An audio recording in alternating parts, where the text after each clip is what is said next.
and it's good to be out with you tonight. Um, we're having painting done next door, so that building is unusable this week. But we're flexible, and it's good to be able to just to get together. This is session 17 of our End Times Bible study. Today is November the 1st, 2022. And 2 weeks ago in session 15, I passed out a document on what happens in the middle of the week, all of the events.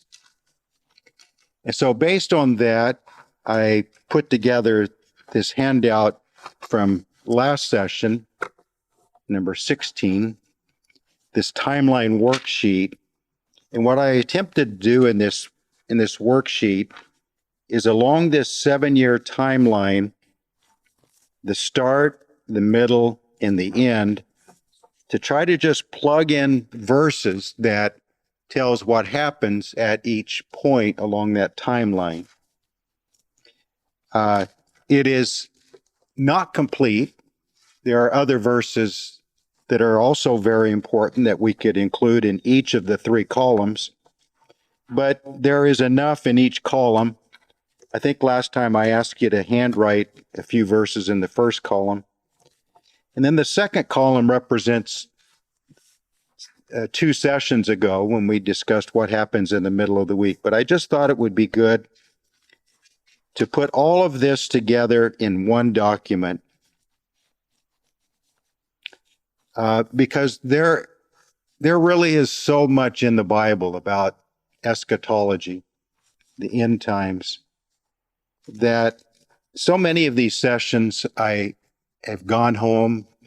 Most of you are nice enough to say good things about what you heard, but I go home and I say to myself, I would have been confused if I was sitting there.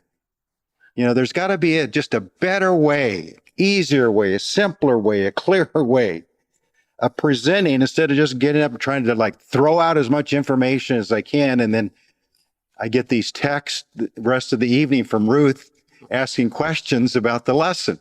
And I'm trying to reply to her. In the next couple of days, we're communicating with each other, and I enjoy it. But it tells me I'm not getting the points across clear enough, distinct enough, maybe. And so it's not my goal to just get up and try to show you how much I have learned, how much I know, how many verses I can refer to. If you looked at my office at home, I have a whole complete single shelf, I don't know how many books it is, of eschatology books written by presidents of seminaries, PhD professors, and leading ministries around the world. And they're all sharing their opinions and throwing lots of, so I'm reading these books throughout my life, and something really struck me that I want to deal with tonight. The second sheet that I gave to you tonight, session 17, is basically 12 key points from the first 2 columns of the other document. And even though I've already taught a separate lesson on each of these 2 columns, what happens at the start, what happens in the middle, these 12 points are attempting to try to blend those 2 together and clarify them to some degree. My goal for tonight, Gary Sr. has been doing his best to help me, but I'm not very helpable. But he's told me a few times, I pass these out, they have maybe 12 major points, and I'm trying to rush through them and go all over the Bible.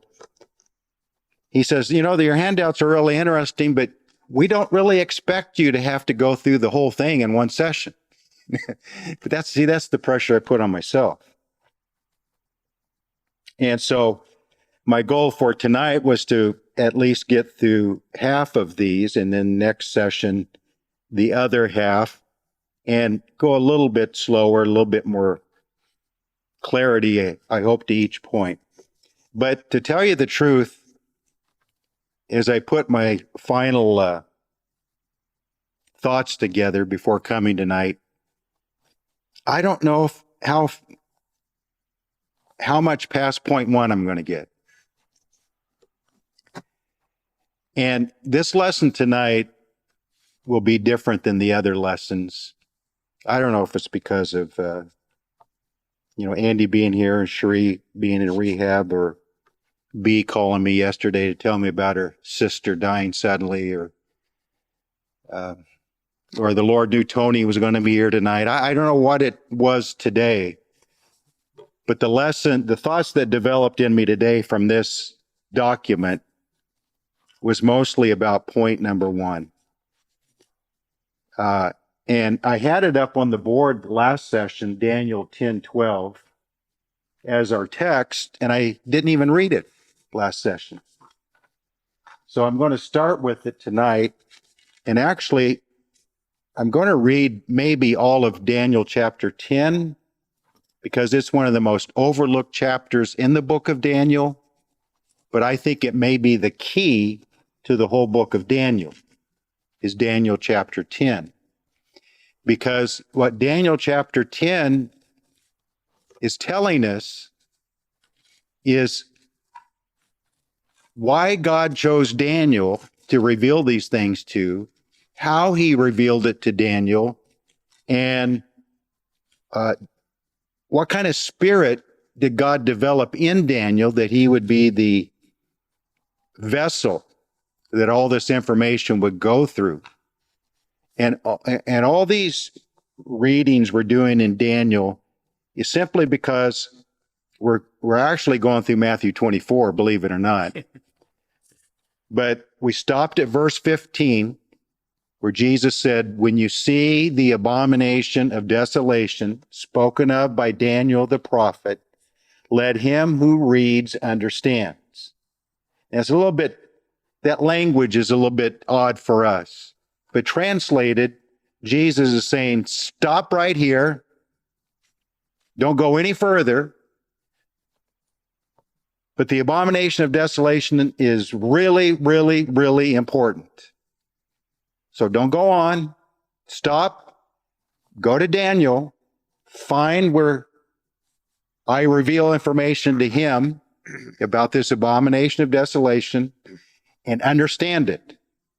And when you get a good understanding of it, come back and finish what I have to say. That's kind of how I'm reading Matthew 24 these days. So that's what we've done. We've stopped. We've gone over to Daniel. We're finding where he mentions the abomination of desolation 4 times. Chapter 8, chapter 9, chapter 11, and chapter 12. So there's a lot in there about it, and I'll get more into that in point 8, which certainly won't be tonight. But something really struck me, because I kind of wondered, why should Daniel 10:12 be our text for all that we're trying to do in Daniel? And so I want to read that, but then I'm going to go back up to the first verse. So tonight, instead of just trying to throw out as much information as I can in one session, maybe it's going to be a little bit more pastoral, a little bit more to the spirit, more than to the head, which I think is very important to do. This is Gabriel speaking to Daniel. Then he said to me, do not fear, Daniel, from the first day that you set your heart to understand and to humble yourself before your God, your words were heard, and I have come because of your words. There's the key to why God chose Daniel to reveal all this important truth. Number one, you set your heart to understand, not your head. So I refer back to my bookshelf of all these books on eschatology that I've bought through the years. I've read, I have them all marked up, and I've learned some things from them. But sometimes regarding eschatology, we're so focused on information, head knowledge. Where does everything fit? Where do all the pieces of the puzzle fit? What this verse is telling me is that the key to understanding eschatology is not primarily information. It's primarily setting your heart to understand. Far more important. And so Daniel was a very smart man. He'd risen to the highest levels of government. But more important than him being super intelligent, a great administrator, he was a spiritual man first. And that's what set him apart. So from the first day that you set your heart to understand and to humble yourself before your God, he had rulers of empires seeking his advice. He was unique in that when Babylon was in control, they sought his advice. He was the first in the kingdom of all the wise men. The Hebrew word that I've come to love the last several years is maskilim, M-A-S-K-I-L-I-M. Anytime a Hebrew word has I-M on the end, that means it's plural. So it means just a group of wise men. Maskil is wisdom, or it's used a number of times in the book of Daniel. Let me show you where it's used. For instance, in chapter 11, verse 33. And those of the people who understand shall instruct many.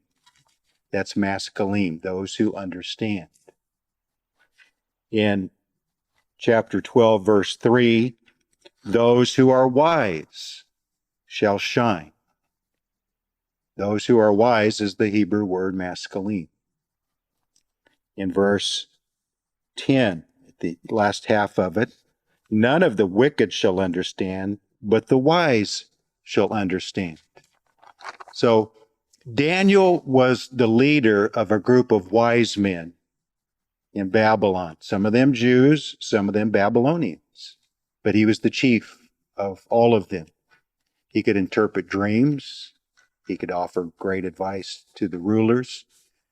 But the unique thing about Daniel, as far as just politics is concerned, that's extremely rare in history, maybe the only example that I know of, is when the Medes and Persians overthrew the Babylonians and they became the leading empire, Daniel was retained.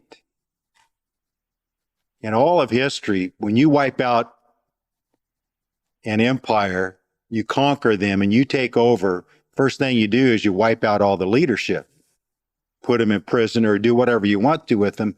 But you can't trust them. They were the key advisors to your enemy. And they advised that king against you, how to defeat you.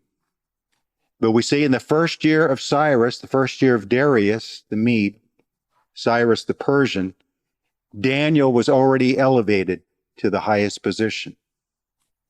They just carried him over. There was something about him, a spirit about him. They didn't just see a real smart man. They saw a very wise man. And so Daniel was chosen not just because he set his mind to understand back in 10:12, but he set his heart to understand and to humble yourself before your God. Your words were heard, and I have come because of your words. But Daniel had to wait 3 weeks for Gabriel to get to him. This is one of the most amazing verses, I think, in the Bible of what happens in the spirit world. that we're completely unaware of.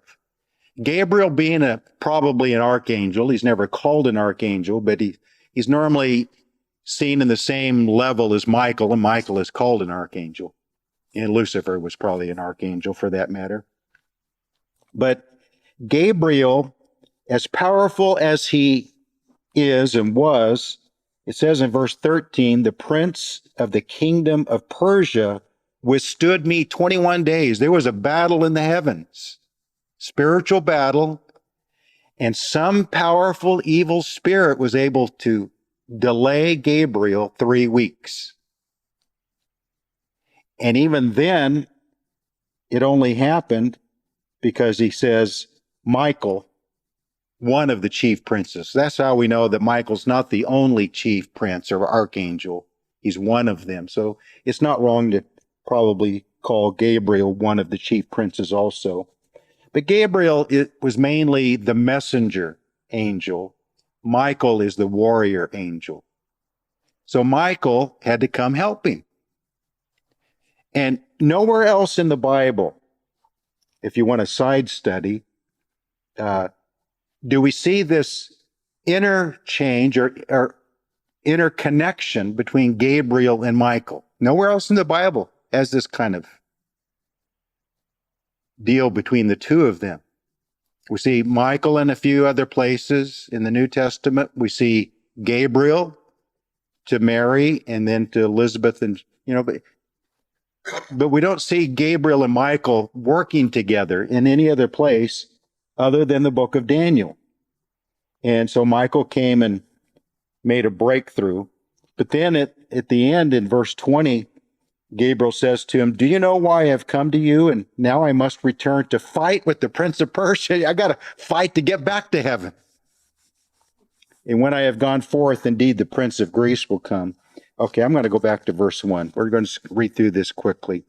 We're talking about maybe the most important thing I can say in all of these lessons, that if you're just looking for information, it may not mean as much to you or people watching the videos or whatever. But the most important thing we could say about eschatology is the kind of spirit you have approaching it.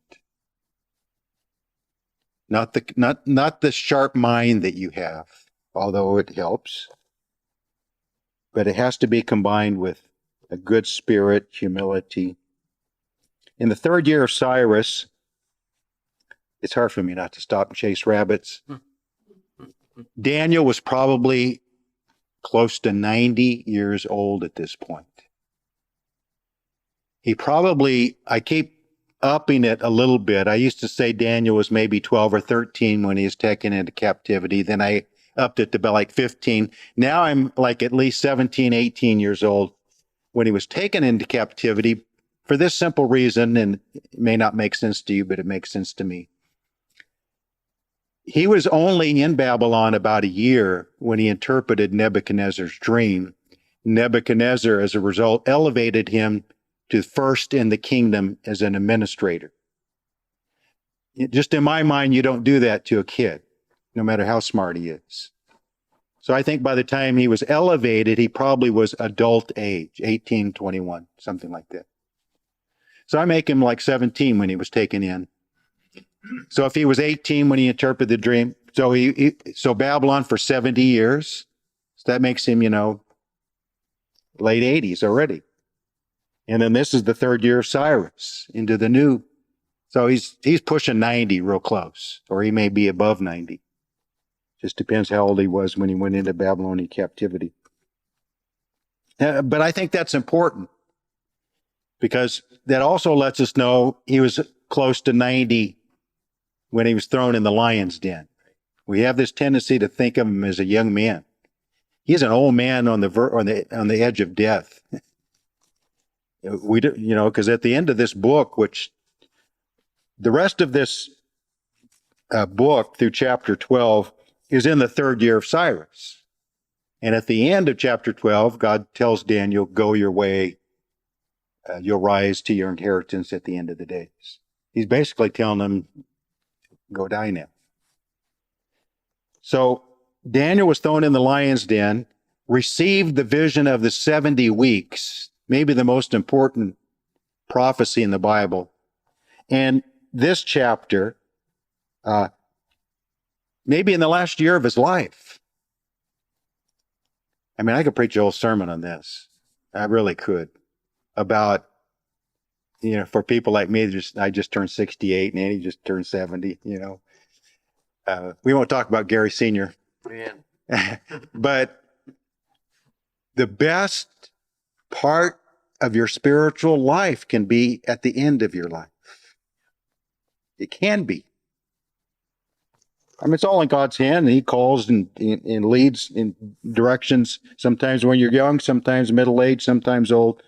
But a lot of examples in the Bible, whether it be Moses, whether it be Daniel, some of their greatest work was at the end of their life. In the 3rd year of Cyrus, king of Persia, a message was revealed to Daniel, whose name was called Belteshazzar. The message was true, but the appointed time was long. And he understood the message, and he had understanding of the vision. In those days, I, Daniel, was mourning 3 full weeks. Now, that 3 full weeks is the 21 days of verse 13, where Gabriel couldn't. But did the breakthrough happen because Daniel fasted and prayed 21 days? And then finally, God told Michael, go help him. Go break through. But it really adds a lot to know that as Gabriel was fighting his way to get to Daniel to reveal the message, Daniel was weeping and fasting all of those 21 days. I ate no pleasant food, no meat or wine came into my mouth, nor did I anoint myself at all, till 3 whole weeks were fulfilled. Now, on the 24th day of the first month, as I was by the side of the great river that is the Tigris, I lifted my eyes and looked, and behold, a certain man, clothed in linen, whose waist was girded with gold of Uphaz. And then look at verse 6. Are you reading Daniel 10:6, or are you reading Revelation chapter 1? He got a vision of Christ. The same vision that John got in Revelation 1. By the way, the same, maybe we'll read it in a minute, the same vision that Ezekiel got of God's throne room in Ezekiel chapter 1. And they all have the same effect, because these people fall flat on their face. So, we say Daniel was a great man, he was a wise man, he was a spiritual man, he was a smart man, but the answer didn't come until he fasted and prayed for 3 weeks and was flat on his face. So it wasn't just automatic. God didn't say, oh, there's a real smart, wise, spiritual man, I'm going to just show him everything. You read through the book of Daniel, and the answers to the dreams and the visions and the prophecies in almost every case did not come to him until he was sick in bed, praying, weeping. So I guess what I'm trying to draw a picture, since this is session 17 tonight, we've thrown out a lot of information in the previous 16 sessions. I'm trying to give a lesson tonight about, do you really want to know about the end times? And if you do, try to be more like Daniel in spirit. Verse 6, his body was like beryl, his face like the appearance of lightning, his eyes like torches of fire, his arms and feet like burnished bronze in color, and the sound of his words like the voice of a multitude. Let's just stop there and go back to Ezekiel chapter 1, and I'm not going to read just a couple of verses there, but the reason this is important is Ezekiel was the prophet in Babylon at the time of Daniel. We're not told but it seems logical that they knew each other personally, had contact with each other, Bible discussions with each other. But Ezekiel was in Babylon at the same time as Daniel. And this whole dream or the vision is of God's throne room. For instance, in verse 16, the appearance of the wheels and their works was like the color of beryl. That's what Daniel just saw in this man. All four had the same likeness. He's talking about the cherubim. But look down in verse 25. A voice came from above the firmament that was over their heads. Whenever they stood, they let down their wings, and above the firmament, over their heads, was the likeness of a throne, in appearance like a sapphire stone. On the likeness of the throne was a likeness with the appearance of a man, high above it. Which of the Trinity normally appears as a man? Christ. Ezekiel is given a vision of Christ, high on the throne. Also, from the appearance of his waist and upward, I saw, as it were, the color of amber, with the appearance of fire all around within it. From the appearance of his waist and downward, I saw, as it were, the appearance of fire with brightness all around, like the appearance of a rainbow in a cloud on a rainy day. Boy, that draws a picture, doesn't it? So was the appearance of the brightness all around it. This was the appearance of the likeness of the glory of the Lord. And Christ is the glory of God. So the rainbow, the fire, all of that is in Revelation 1 when John sees the vision of Christ. And it's very much like Daniel 10:6, where we have lightning, torches of fire, bronze, sound of his words like the voice of a multitude. So all these men are receiving these glimpses of Christ and the effect that it has on them. And I, Daniel, alone saw the vision, for the men who were with me did not see the vision. Kind of like Paul on the road to Damascus. They heard a sound, but they did not understand the words.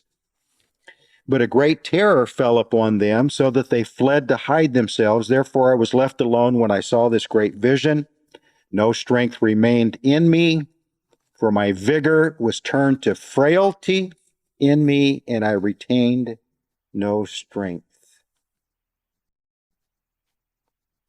That's why I repeat here at Liberty so often, Colossians chapter 2, verse 6. As you receive the Lord Jesus Christ, so walk in him. Or as I interpret it, the same way you received him is the same way you walk in him. I mean, this could be a description of verse 8 of a salvation experience. But he's already been a saved man for a long time. So what it's describing that our walk with the Lord after we're saved is to be by the same principles as what saved us in the first place.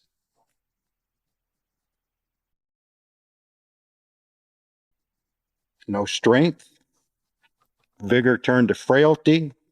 I retain no, in other words, total surrender, humility. Yet I heard the sound of his words, and while I heard the sound of his words, I was in a deep sleep on my face, with my face to the ground. By the way, if you go back to chapter 9, verse 21, that's where Gabriel is named. And in chapter 8, verse 16.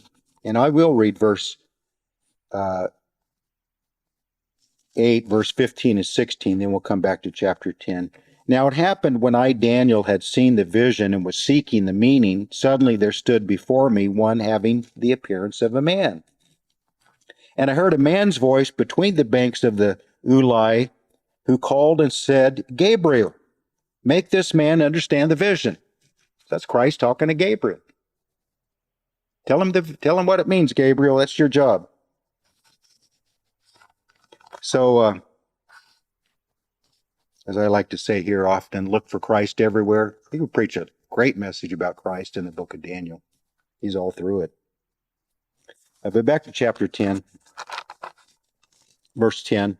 Then suddenly a hand touched me, which made me tremble on my knees and on the palms of my hands. Poor 90-year-old man down on his knees, trembling, been weeping and fasting for 3 weeks. I mean, give the guy a break, Lord. Yes, it's kind of what you think humanly, and that's what the Lord is looking for to reveal eschatology to, is kind of what my main point is. It's not just reading the latest PhD author book on the end times and admire how much he knows about it all. It's far more than that. And he said to me, O Daniel, man greatly beloved, understand the words that I speak to you. Stand upright, for I have now been sent to you. While he was speaking this word to me, I stood trembling. Then he said to me, do not fear, Daniel, from the first day that you set your heart, not your mind, to understand, to humble yourself before your God. Your words were heard. I have come because of your words.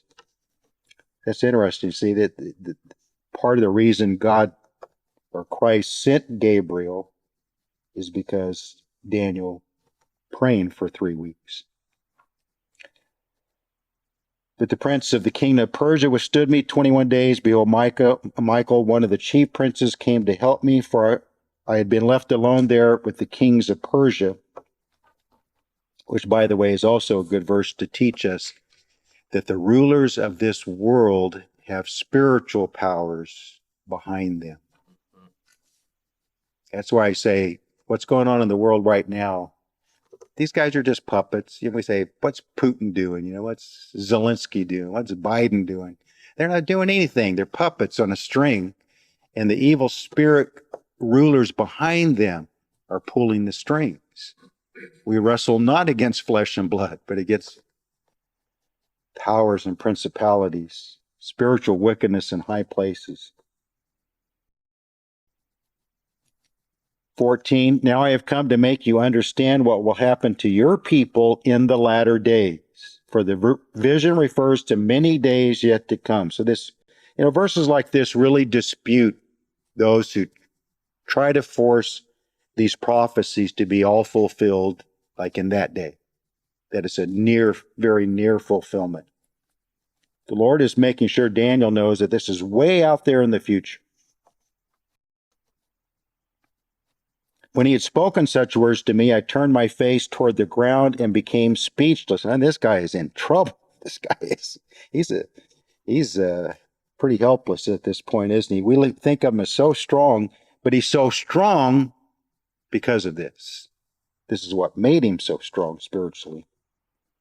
And suddenly one having the likeness of the sons of men touched my lips. Then I opened my mouth and spoke, saying to him who stood before me, my Lord, because of the vision, my sorrows have overwhelmed me, and I have retained no strength. For how can the servant of my Lord talk with you, my Lord? As for me, no strength remains in me now, nor is there any breath left in me. Then again, the one having the likeness of a man touched me and strengthened me. And he said, O man greatly beloved, fear not. Peace be to you. Be strong. Yes, be strong. So when he spoke to me, I was strengthened. And I said, let my Lord speak, for you have strengthened me. Then he said, do you know why I have come to you? Now I must return to fight with the prince of Persia. When I have gone forth, indeed, the prince of Greece will come. But I will tell you what is noted in the scripture of truth. Isn't that a great phrase there? No one upholds me against these except Michael, your prince. So chapter 10 gets overlooked a lot in Daniel and study of prophecy, but I think it's the key. That if you want to understand what Daniel understood, you need to be a little bit more like Daniel and be willing to go through what Daniel went through before it was revealed to him. I think about, you remember when Jesus at Caesarea Philippi said, who do men say that I am? Some say they named different great men of the Bible. He said, "But who do you say that I am?" Peter said, "You are the Christ, the Son of the living God." And Jesus said something really interesting that I think applies to this, what we're seeing in Daniel. Flesh and blood has not revealed this to you, but my Father who is in heaven. So back to all these books that I have on my shelf that I've really, they're interesting. I've learned some really good things. And mainly they've made me think. And I'm sure many of them are very godly men of some type, studied the Bible all their life. But the things we're studying, flesh and blood cannot reveal it. Only the Father in heaven. The importance of revelation, the importance of illumination by the Spirit of God, more than human wisdom and effort and all of that. You have to put in the time. Obviously I put in a lot of hours putting these things together, but that's not the main thing. If we look at chapter 8, verse 15, for instance, 8:15. Now it happened when I, Daniel, had seen the vision and was seeking the meaning. Seeking the meaning. How did he seek the meaning? Well, he studied more. Well, it's always good to study more. How did he seek the meaning? He fasted and prayed. He was on his face, sick, in bed. That suddenly there stood before me one having the appearance of a man, and I heard a man's voice between the banks of the Ulai, who called and said, "Gabriel, make this man understand the vision." So he came near where I stood, and when he came, I was afraid, fell on my face. He's on his face a lot, isn't he? But he said to me, "Understand, son of man, that the vision refers to the time of the end." Even in chapter 9, when we're leading up to the vision or the prophecy of the 70 weeks, a lot of people go right to verse 24, read through verse 27, and they're trying to work out all the details. Okay, what's this? When does this fit? Put together a document of 3 columns, start, middle, and end, try to plug in a bunch of verses.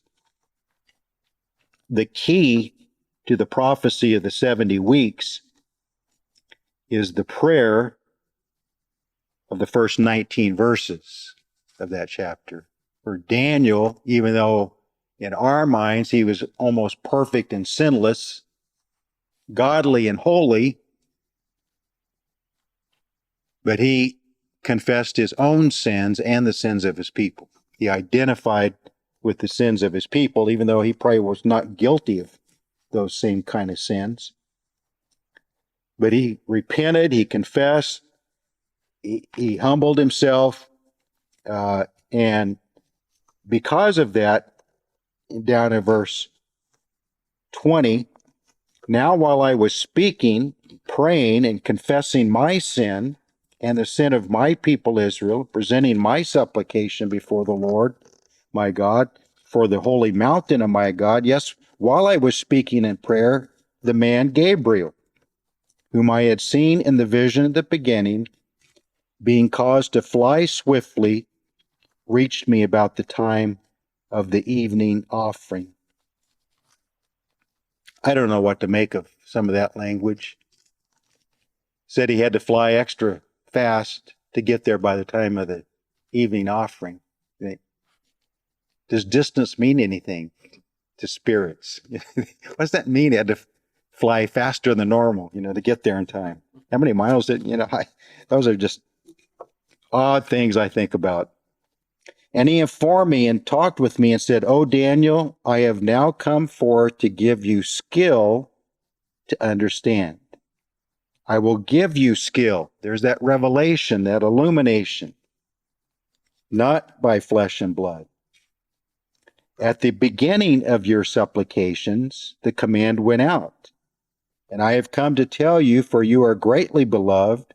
Therefore, consider the matter and understand the vision. So the answer came because he confessed and repented and prayed.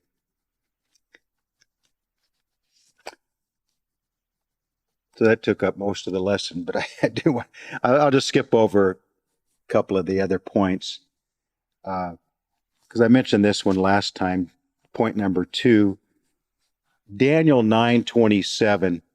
Since we're already in Daniel 9, we'll just kind of read it again. We've read it a few times, but that's why I have it up here as Daniel 9:27 at the beginning, Daniel 9:27 in the middle, Daniel 9:27 at the end, because the verse speaks to all 3 time points along that 7-year timeline. And so that's why I call it an anchor. You know, if you're studying prophecy or eschatology, it's really important to have anchor points, because there's so much information, and where does it fit and when does it happen? But if you find anchor points to where you say, okay, this puts me here, I know that much at least, then I can start building from there. So 9:27, he shall confirm a covenant with many for 1 week. He had already dealt with the previous 69 of the 70 weeks. Now he's dealing with the 70th week, which we call a period of 7 years. And he's going to confirm a covenant with many for 1 week. I'll just stop right there before I read the rest of this, because I want to include point 3 in this.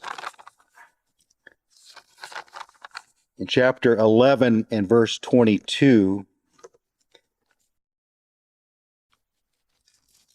it says, with the force of a flood they shall be swept away from before him and be broken, and also the prince of the covenant.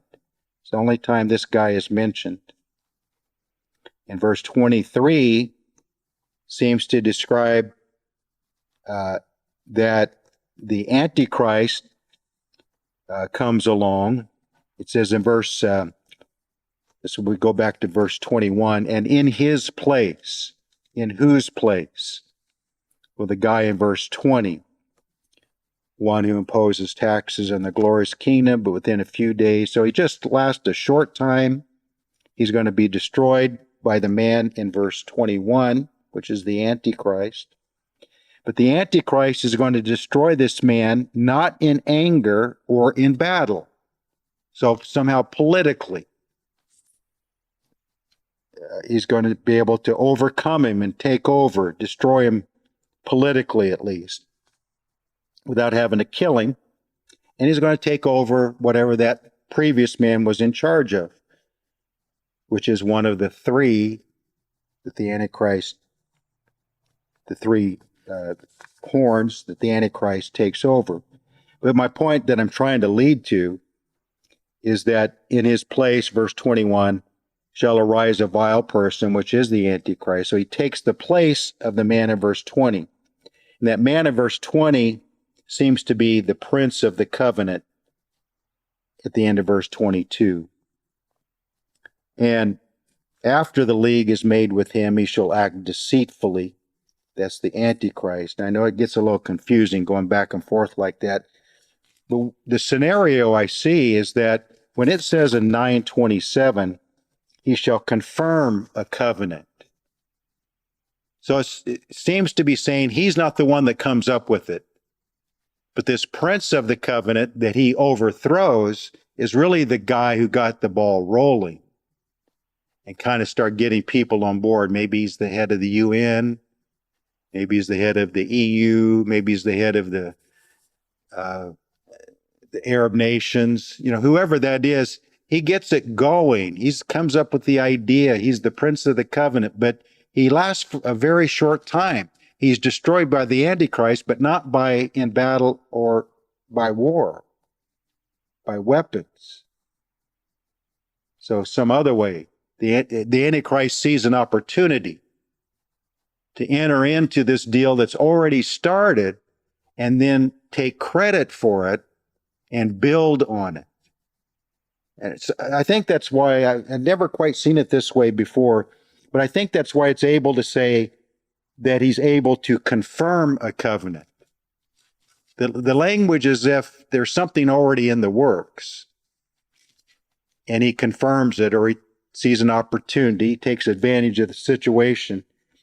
That's why so often when it's describing him, it describes him as deceitful. He comes in with flattery. He comes in by intrigue.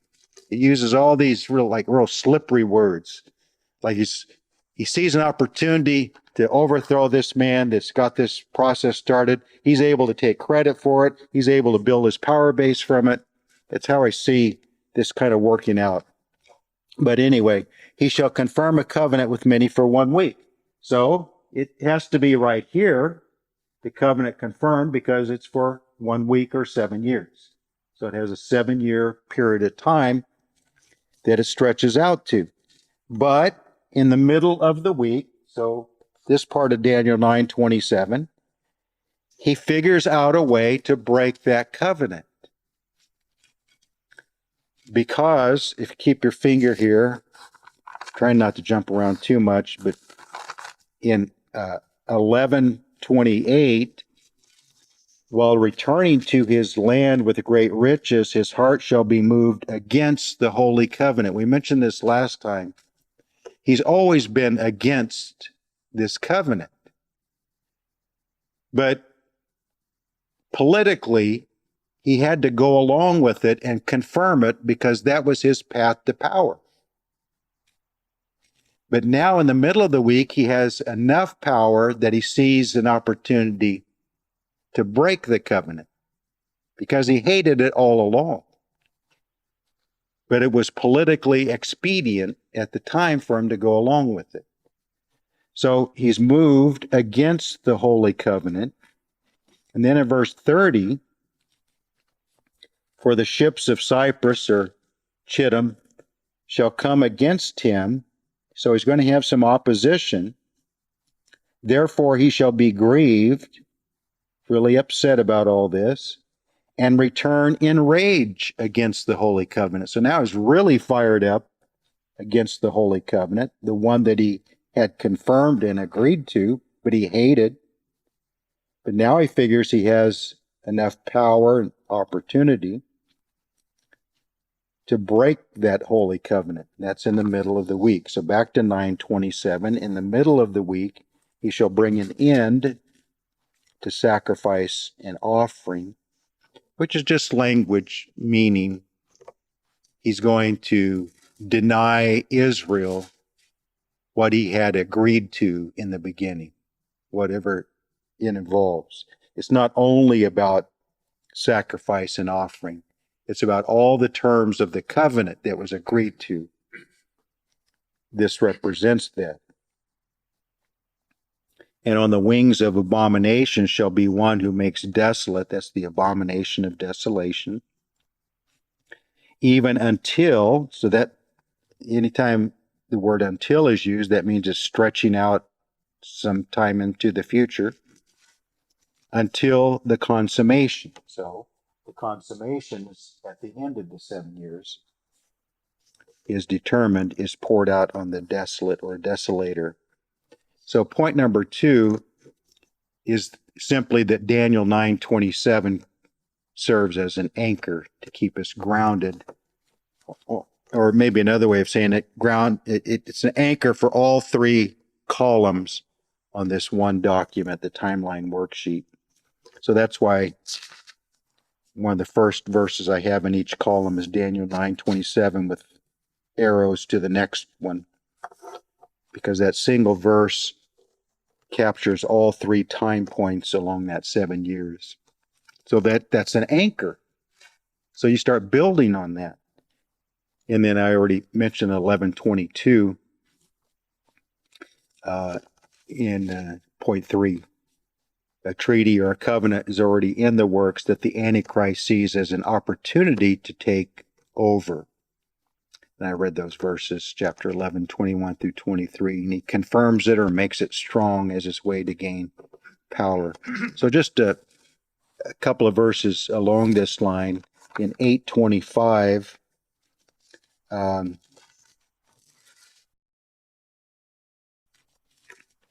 well, even for instance, in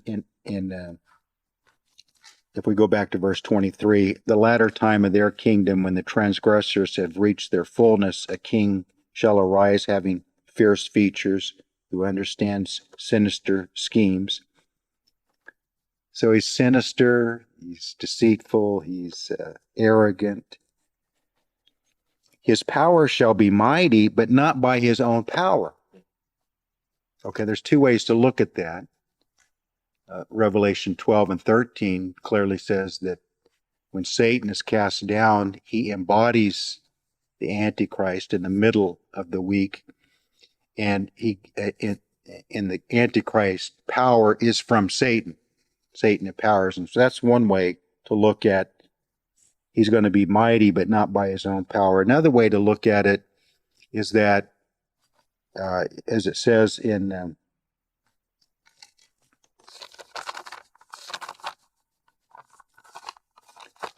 I know I'm making you jump around a little bit, but as it says in 11:23, after the league is made with him, he shall act deceitfully. There's that deceitfulness. He shall come up and become strong with a small number of people. So the idea of he's not mighty in himself, he's a little horn, as he's described in the beginning.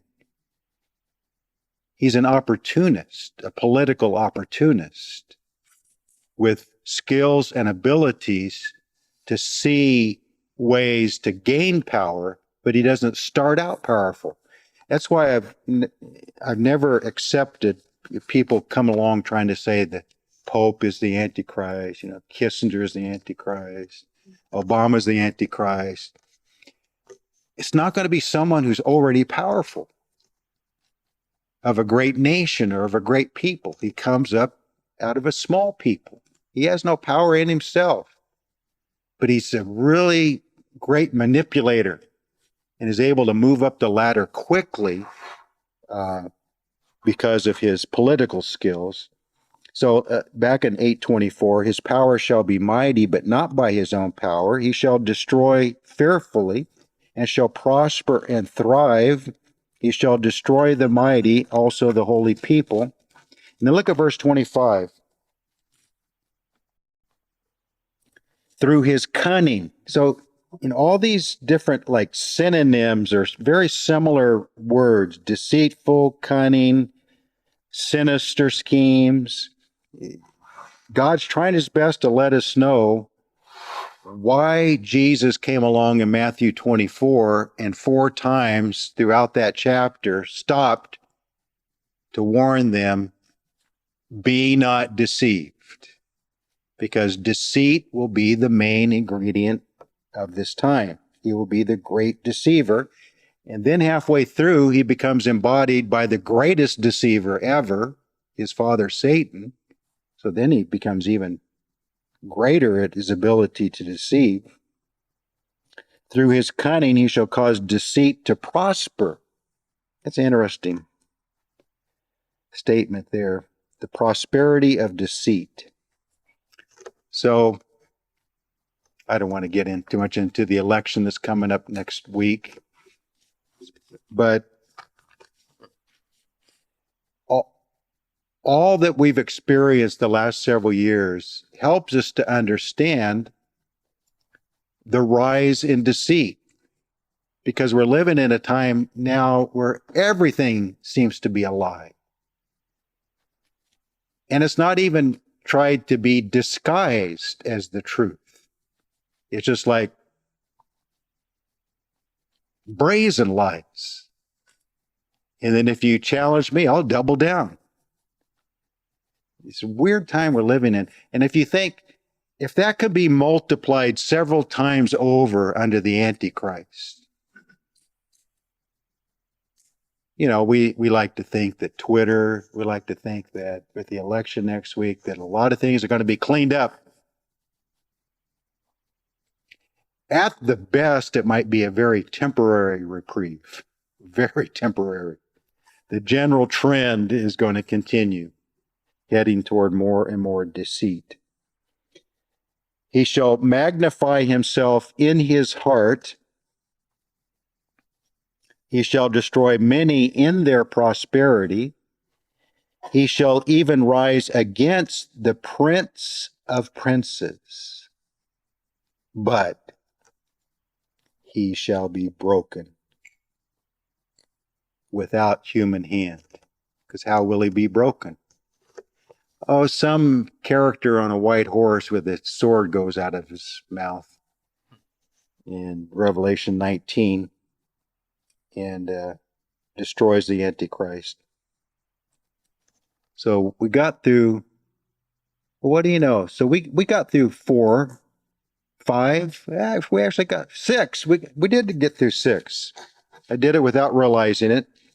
So next session we'll start at point 7. And then after that next session, we'll jump into the third column, what happens at the end of the 7 years. That will probably take a couple of sessions. And that'll get us through the end of the year. It'd be a good way to end the year talking about that. I'm going to stop the recording so we